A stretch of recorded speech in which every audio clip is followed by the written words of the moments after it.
secondary that we have the Chromebooks, and not everybody has them. It's only those teachers that are willing to transform the instruction in their classrooms. Our goal is that everybody will be there, but right now it's on a volunteer basis, and we don't want to force the teachers to do something they're not ready to do. But some of the teachers on their own are volunteering because they see the excitement in their students. They see the lack of discipline problems, and they see the engagement in their students. Do y'all have some questions? I got a question. Yes. Are your kids in Canvas learning working through a competency-based progression too, or is it just the kids? No, not yet. No, the only ones that are competency-based are at the junior high and the flex model, that it's through Summit Base Camp. And how do y'all do the flexible attendance reporting, and what grade level do you start at? We're not there yet. That's where we're hoping to get, but we're not there yet at the high school because we only have one pilot classroom right now. When we scale out, that is the hope, is that we will be flexible. Well, we request it to be flexible. With using Summit Base Camp, I know that it's from outside of Texas. Yes. So have y'all Yes. used that to Oh, make your yes. own? Okay. Oh, yes. It took months. It took months to do it, well, because the teachers, we need to follow Texas TEKS. And so it took tremendous amounts of hours, but the teachers wanted to do it. They opted in. They weren't required to do it. They opted in. It was the math teacher. They saw her so excited that the other teachers opted in, and they took about a month, I'd say, to augment the lessons and put in all the Texas TEKS. It's easy to align the content, but then they had to add extra that wasn't in there to comply with Texas. Did you share with other districts in South Texas? Pasadena ISD shared with us. And then, as we've met with Pasadena already and shared with them, you know, but yeah, we've had to alter it.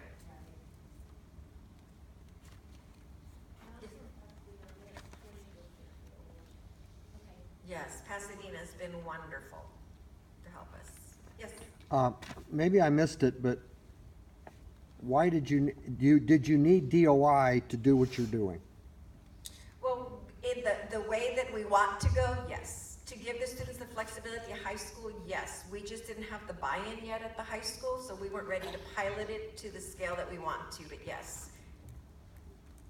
In your effort to implement the enriched virtual learning where students are primarily taking courses online and not having the seat time, Right. have you found a way to use DOI for attendance purposes? Well, the students are still required to, that's outside of the classroom. They have what we call a sail class, where they come into school and they still report, and they're able to do all their work on campus for that time. But we've called it a sail class. It gives them the opportunity, especially for the students that don't have devices at home or don't have accessibility, they have that time built into their schedule. Yes? But you mentioned you have 50% of your students that work, and so you're seeking the DOI We're seeking- for that. So what is your thought on that model? Well, we're not there yet. Okay. We're not yet. We do want to get there, but right now the students don't go to work until late afternoon, and I guess we'll cross that bridge in the spring, which is our busy time. Once spring break comes around, that's when we start having attendance issues. And your plan is to count their attendance if they log into the system, is that right? Well, the goal in the future is that if they log in and if they're present at least for part of the day, but not have to be there the whole time. That's ridiculous. When you're saying part of the day, is that the 4-hour minimum? Right now, yes. How is that different from the optional flexible school day program? Like, what benefits does DOI give you over doing the OSSDP? Oh, I don't know. Okay. I don't have that answer. I'm sorry. I was thrown in last minute. Darn band.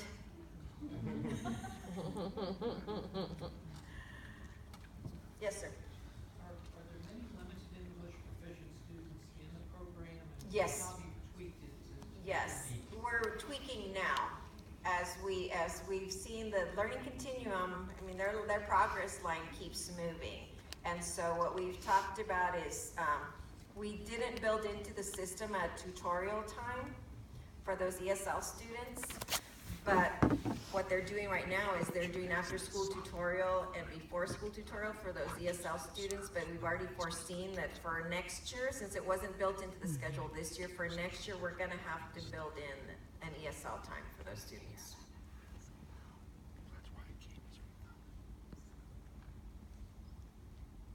So if you'd like more information, we have everything up on our website, and if you're interested in the Summit Base Camp, anyone can apply to view it, and you can see what's on that platform.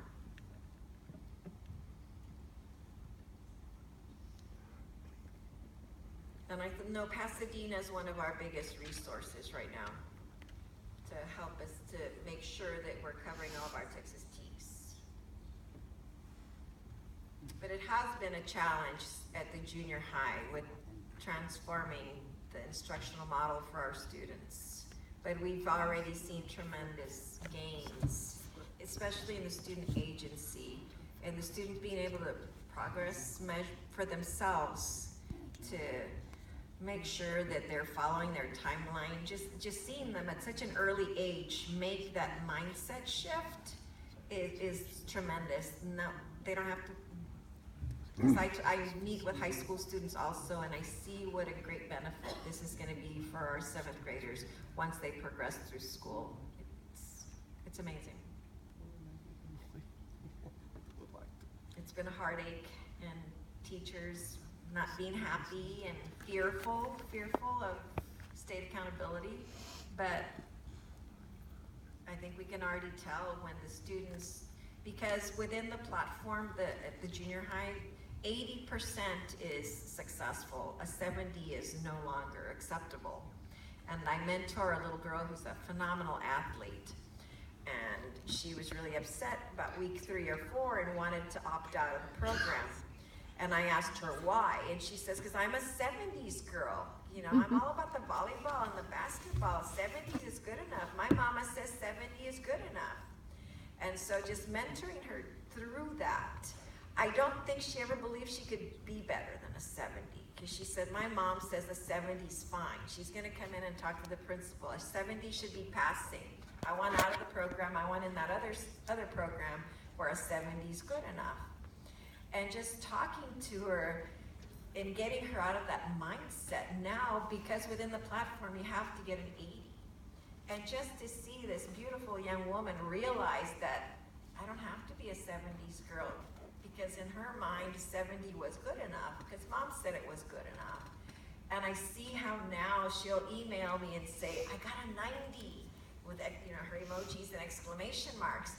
To me, that's amazing, because at the beginning she was happy being beautiful and athletic and a 70s girl, with no idea that she could play at a collegiate level or anything. She was just gonna go through school, but now she's got a mindset that, you know, maybe I could go to Texas Tech. Maybe I could play volleyball somewhere in Texas, because she's 6'2" in 7th grade, you know, but the 70s was good enough before. But she had no concept of, when I mentored her through setting her college goals, she's like, okay, so if I want to go to UT or, you know, or UTRGV, it links to college boards so they can see what their ACT scores and their SAT scores have to be. But apart from that, it also tells them these are the type of courses you need to take if you want to go to a college school. Say you want to go to UT, you have to make sure that you take the pre-APs and then the APs, and these are the grades you have to get. That's why I say that mentoring piece is phenomenal, because now she says, okay, so I could go to Texas Tech. I know that I have to score minimum of X, you know, on my SAT, and I know that I've got to take AP classes, which she wasn't excited about, but at least she has that vision. So when I say that we've really transformed things for our kids, it's amazing to see these kids that have never even thought about going to college. They're setting college goals. So now when you tell them, yes, you know, this is what you've got to take, these are the courses you've got to take. Oh yeah, because I've, You know, I really have to be able to develop a good essay when I want to get to college. It's not just because my teacher's asking me to do it, it's because they have a vision for a future that they didn't have before. So I'm wondering, one of the things we're thinking about is some online learning at the high school level with some flexibility for students to complete courses, at home with some time in the classroom. Don't know what that looks like yet, but I wonder if anyone is doing that and planning to use District of Innovation to change, to somehow count attendance and. That's what our superintendent is looking into already, because we have our students through credit recovery, that we have a hard time getting them in for credit recovery, but right now they do have to come in and put in their time. But that's one of the things that she's working on right now. I don't know if anybody else has come across that and has found a way to, but I know that's one of the flexibilities she's asking for. Teacher certification would be a flexibility you could get through DOI on initial credit online also. Teachers' flexibility, but yet I was looking in the accounting handbook for attendance purposes, and charter schools have the flexibility to offer online courses outside of the Texas Virtual School Network, and I'm just curious if anyone's connected that to the education code to also allow public schools to have that same flexibility.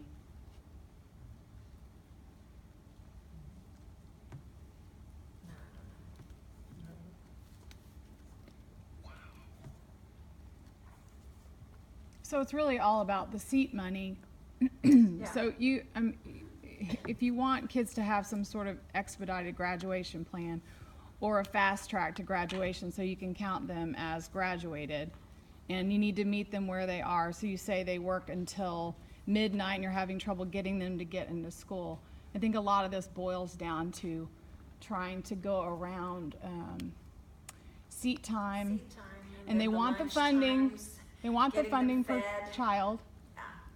Yeah, so it seems kind of experimental to me. But I think the legislature realizes that if we want to meet the students' needs, that's Well, they the- need an education, so. Yeah, absolutely. I still And don't that's their understand. need, I don't and they've got to understand how. provide. We have there's some students that provide for their families. Yes. I've been in a school district where we tried to actually have students at work getting both academic credit as well as income to support their families, And that's what we're and not trying to. not necessarily separating them. Right, and that's something that Dr. Garcia has spoken about in the community meetings, is that she wants paid internships for the students where they are getting, you know, some of their credit for working that internship, but still counting that time for them. But we didn't need DOI to do that. We just were planning on doing it. And we ran into leadership problems. I think that's part of the neat thing about Port Isabel's District of Innovation Plan is there's a lot of stuff that they're doing that you don't need DOI to do at all, but I think packaging it with the rest of the District of Innovation Plan helps you, helps your PR purposes and helps get buy-in from your stakeholders. Like K through 8, none of the stuff y'all are doing really would require DOI at all, No. right? But it's all part of the plan. Except for classroom size right now, because we're seeing if you have so many students that are able to work independently, we could move to larger classrooms or have 2 teachers doing interventions with smaller groups, which is one of the things we're considering for the junior high, is pulling 2 teachers to help do interventions for those ESL students, those English language learners, pulling 2 small groups in there with teachers and have 1 teacher with a larger group because they're all on their device. So we'd have that flexibility there. But not decreasing our number of teachers, just being able to use 2 Teachers are working teachers themselves out of to a job. do intensive interventions Yeah. within the Teachers class are time. dumbing themselves. 3 to 66 instead of Yeah. Just for intervention purposes right now, 3 to 66. I wonder. which is what we're looking at for second semester as we try to meet those needs of those ELLs that are struggling.